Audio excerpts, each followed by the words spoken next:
जब जिंदगी बहुत संघर्ष में चल रही हो, बहुत दुख का जीवन चल रहा हो, बहुत कष्ट का जीवन चल रहा हो, बहुत कष्टमय जीवन चल रहा हो, तब शमी के 5 पत्ते, शमी के 5 पत्ते एक दुर्वा के साथ, एक अक्षत चावल का एक दाना, वो भी हल्दी में भिंगोया हुआ हो या केसर में भिंगोया हुआ हो, शमी पत्र 5, एक दुर्वा, एक चावल का दाना, जो दिल से हृदय से बेलपत्री के वृक्ष के नीचे पार्थिव लिंग का निर्माण कर कर मट्टी का शिवलिंग बनाकर प्रदोष काल में, मतलब शाम के समय पर शिवलिंग बनाकर उस पे जल चढ़ाकर, जो ये 5 शमी का पत्र, एक दुर्वा और एक चावल का दाना, अपनी कामना कर कर, जो दुख चल रहा है बाबा से विनय कर कर एक एक पत्ता जब समर्पित कर दे, फिर एक दुर्वा समर्पित कर दे, फिर एक चावल का दाना समर्पित कर दे और बाबा का वहीं पर पुनः विसर्जन कर दे, 3 महीना तो जाने दो, 15 दिन के अंदर वो दुख कटता जरूर है, चाहे कोई भी दुख, किसी भी तरह का दुख क्यों हो। एक बेलपत्र के वृक्ष की परिक्रमा करने वाले को हजारों अश्वमेध यज्ञ का फल प्राप्त हो जाता है, हजारों अश्वमेध यज्ञ का फल प्राप्त हो जाता है। उसी तरह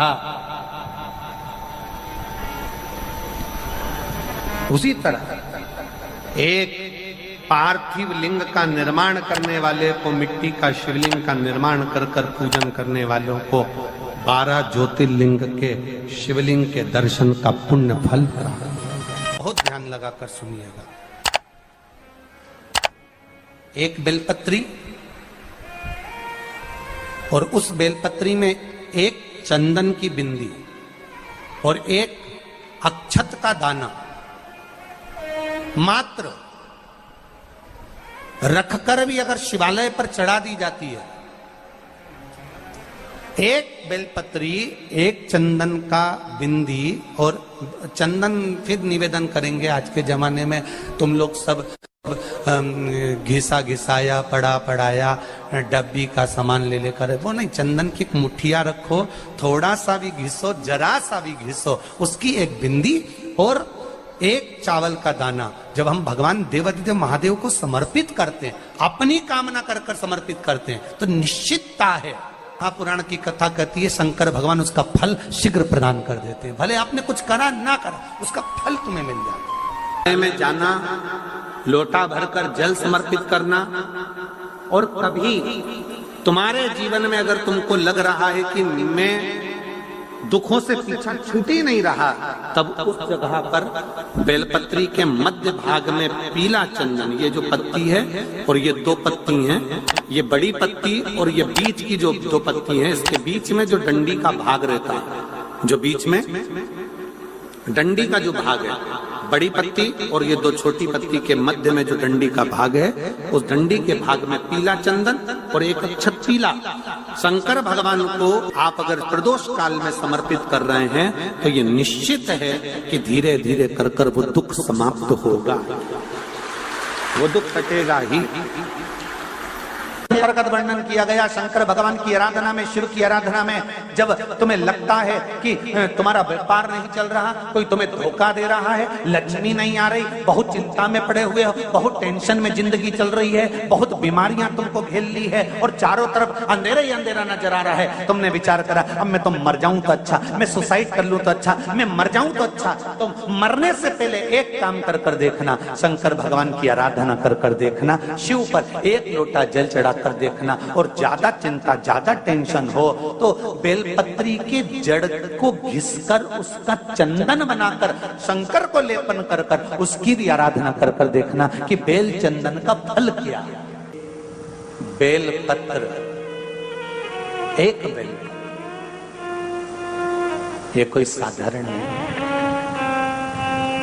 एक बेलपत्र एक बेल,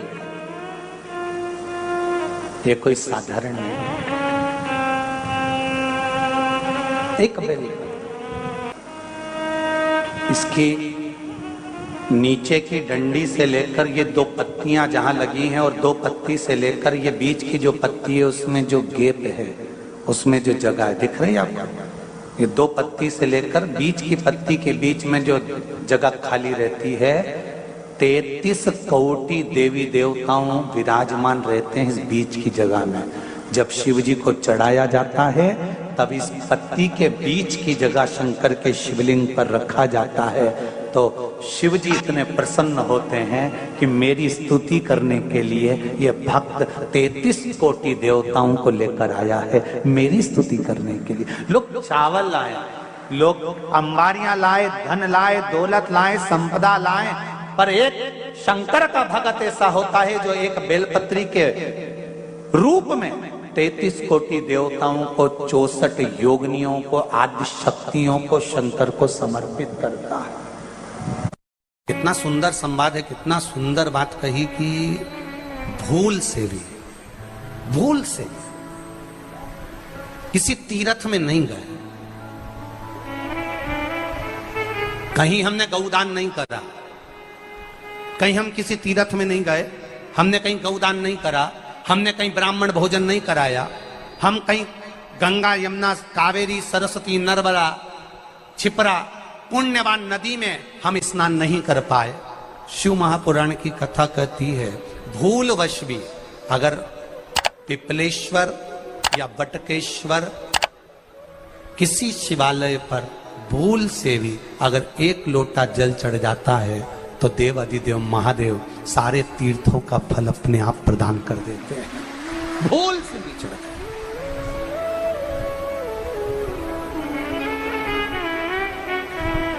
एकांतेश्वर महादेव किसी तीर्थ में नहीं गए, कहीं हमने गौदान नहीं करा, कहीं हम किसी तीर्थ में नहीं गए, हमने कहीं गौदान नहीं करा, हमने कहीं ब्राह्मण भोजन नहीं कराया, हम कहीं गंगा यमुना कावेरी सरस्वती नर्मदा छिपरा पुण्यवान नदी में हम स्नान नहीं कर पाए। शिव महापुराण की कथा कहती है भूलवश भी अगर पिपलेश्वर या बटकेश्वर किसी शिवालय पर भूल से भी अगर एक लोटा जल चढ़ जाता है तो देव अधिदेव महादेव सारे तीर्थों का फल अपने आप प्रदान कर देते हैं।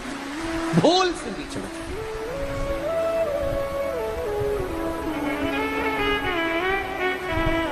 एकांतेश्वर महादेव जो कि एकांत में बैठा हुआ है, एकांतेश्वर महादेव अकेला बैठा है अलमस्त होकर।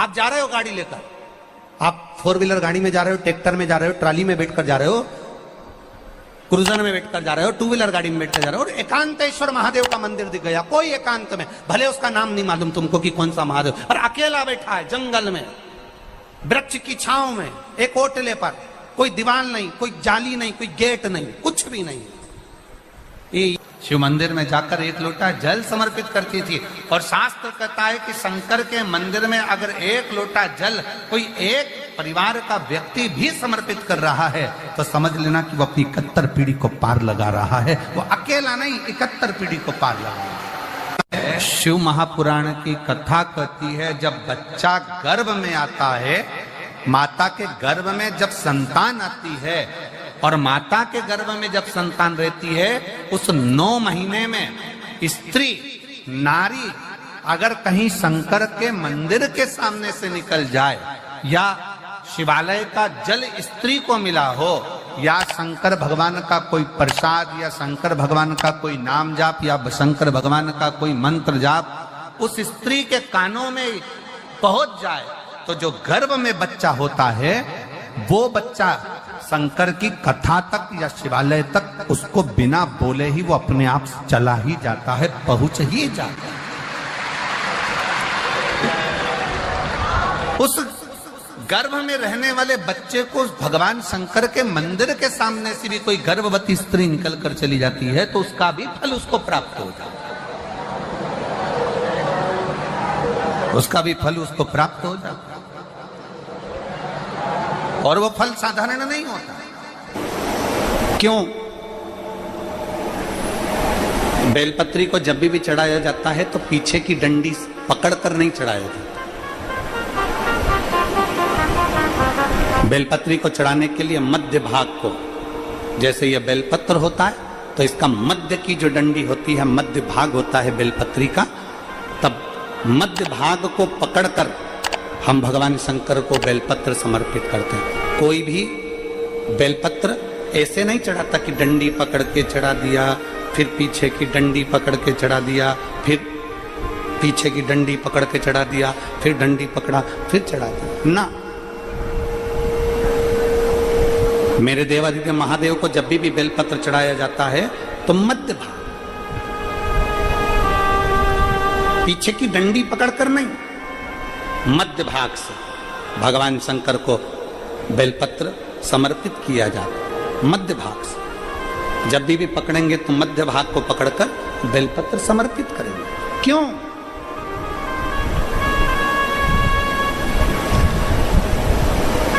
क्योंकि हमने भगवान शिव को मध्य भाग पकड़कर इसलिए समर्पित करा कि ये केवल बेलपत्र का मध्य भाग नहीं है मेरे शंभू, मेरे हृदय के मध्य भाग को मैं आपके चरणों में समर्पित कर रही हूं। मेरा दिल, मेरा हृदय, मेरा चित्त मैं आपको दे रही हूं। मध्य भाग एक विश्वास के साथ दे रही हूं। इतनी सुंदर बात नंदी ने कही है। नंदी ने ये बात जो कही वो वास्तव में बड़ी सुंदर है कि मान लो यदि कोई कार्य तुम्हारा हो नहीं रहा और पूरी दुनिया में तुमने कर कर देख लिया, बहुत प्रयास कर कर देख लिया, तो भी वो कार्य अगर तुम्हारा नहीं होता, तो फिर एक काम करो कि शिव की स्तुति करो, शंकर की स्तुति, शंकर का गुणगान, शंकर की भक्ति, शंकर का स्मरण।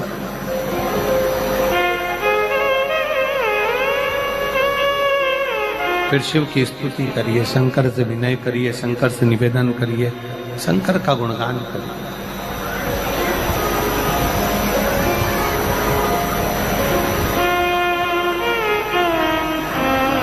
पर भगवान की भक्ति होती कब?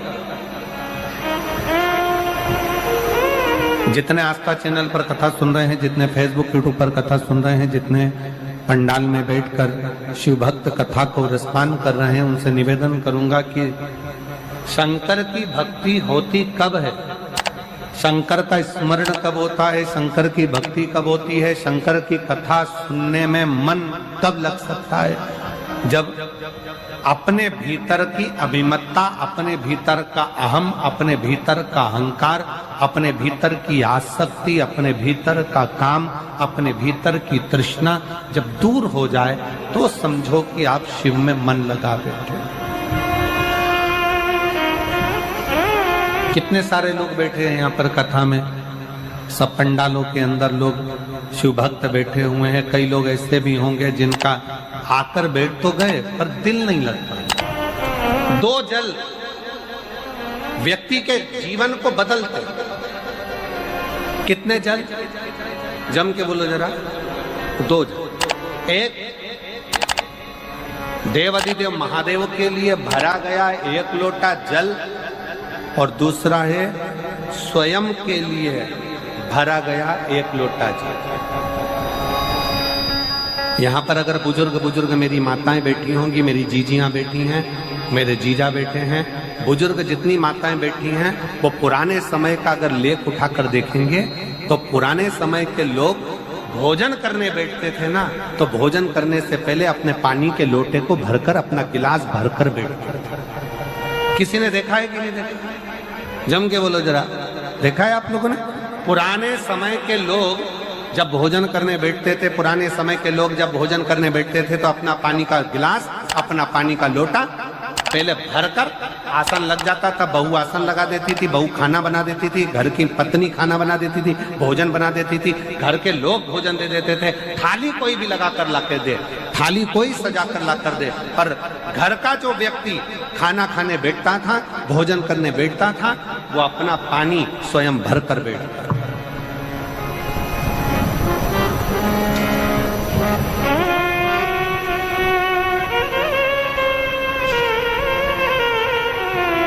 के जमाने में दुनिया के लोग कहते हैं मैं दुकान चला रहा हूं, दुनिया के लोग कहते हैं मैं घर चला रहा हूं, दुनिया के लोग कहते हैं मैं ये कर रहा हूं। तुम अपना खुद का पानी भरकर तो बैठ नहीं रहे और कह रहे हो कि घर चला रहा हूं। स्वयं का एक गिलास पानी व्यक्ति नहीं भर पा रहा। कितना सुंदर कहा है महाराज जी, बहुत सावधानी से सुनिएगा। दो जगह का जल व्यक्ति के जीवन को बदल देता है। एक शिव के लिए भरा गया जल और दूसरा स्वयं के लिए भरा गया जल। स्वयं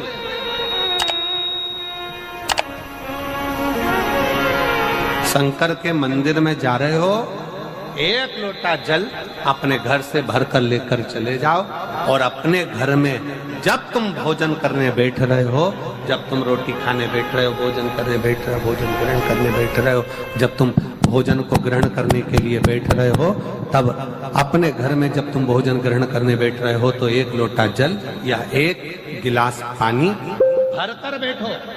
बहू अच्छी है, पानी भरेगी, मना नहीं है। बेटा अच्छा है, पानी भरेगा, मना नहीं है। पोता अच्छा है, पोती अच्छी है, नाती अच्छा है, पंती अच्छा है, घर में सब अच्छे हैं। तुम्हारी पत्नी भी अच्छी है, तुम खाना खाओगे तो वो पानी ला कर दे देगी। तुम्हारी बहू भी अच्छी है, तुम भोजन करोगे तो वो पानी ला कर दे देगी। तुम्हारा परिवार का हर व्यक्ति अच्छा है, तुम्हारा कहना मानता है। तुम जिमने बैठोगे, भोजन करने बैठोगे तो वो पानी ला कर देगा। पर शिव पुराण की कथा कहती है, जो व्यक्ति भोजन करते समय अपना जल स्वयं भरकर बैठता है, उसकी जिंदगी में से 3 रोग समाप्त हो जाते हैं। कितने रोग समाप्त हो जाते हैं? 3। पहला, अपना जल स्वयं भरकर बैठने वाले के घुटने का कभी भी डॉक्टर उसके घुटने बदलने का बोलेगा ही नहीं, घुटना बदल ही नहीं सकता। स्वयं का जल भरकर बैठे। दूसरे नंबर पर, जिसकी रीढ़ की हड्डी में कमर से लेकर कंधे तक जिसकी हड्डी में दर्द होता हो, या जो सुबह सुबह सोकर उठता हो और उसके कंधे दुखते हो या पीठ दुखती हो। दूसरे नंबर का रीढ़ की हड्डी का दर्द। और तीसरे नंबर का, डॉक्टर को दवाई खा खा कर परेशान हो गए और आधा सिर का रोग, भुकुटी, ये भौएं दुखती हो, सिर दुखता हो, ये कान के पास का दर्द होता हो, तो अपना भोजन करते समय अपना पानी स्वयं भर कर बैठो। आपको ये 3 रोग से मुक्ति अपने आप मिलना प्रारंभ हो, अपने आप। अब किसी ने कहा, गुरुजी पत्नी पानी ला कर देती है, पति पानी ला कर देता है, बेटा पानी ला कर देता है, बहू पानी ला कर देती है, पोता पोती पानी ला कर देते हैं, नाती पंती पानी ला कर देते हैं, नौकर लगे घर में वो पानी ला कर देते हैं, सेवादार लगे घर में वो पानी ला कर देते हैं, तो हमको पानी लाना क्यों जरूरी है? तो अग्नि पुराण में वर्णन आता है कि जो घर में पानी जिस मटके में भरते हो, जिस हंडे में भरते हो, जिस बाल्टी में भरते हो, जिस टंकी में पानी भरते हो, पीने का पानी जिस हंडे में, मटके में, बल्टोई में, जिस गगरे में तुम भरते हो, वो स्थान पितरों का स्थान रहता है। जब हम पानी भरकर भोजन करने बैठते हैं तो हमारे पितर भी उस स्थान पर आकर निश्चित जगह पर बैठते हैं, और जब हम भोजन ग्रहण करते हैं तो हमारे पितरों के भाव का आशीर्वाद हमारे ऊपर पड़ जाता है, जिससे हमारे 3 दर्द समाप्त हो जाते। स्वयं भरो, स्वयं।